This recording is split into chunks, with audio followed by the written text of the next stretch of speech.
एक बात आप लोग सब समझ लो, हमारा फाइट अपना अधिकार का है।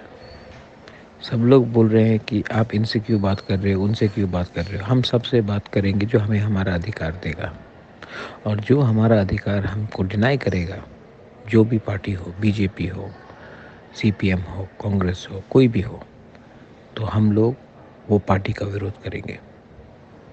हमारा संग हमारे बारे कोई चिंता नहीं करता। पूरे हिंदुस्तान को सिर्फ अगरतला में क्या है उसके बारे चिंता है।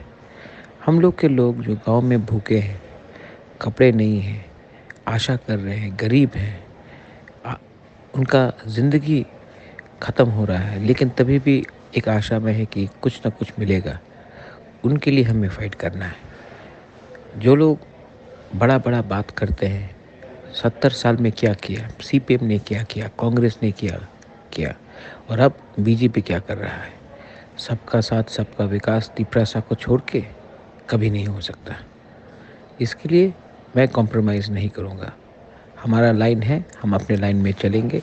जिसको आना है भाई का हम, जिसको नहीं आना है हम आपको जंग के मैदान में देखेंगे। दिस इज़ बुबागरा, बेलाइनो हम भाई।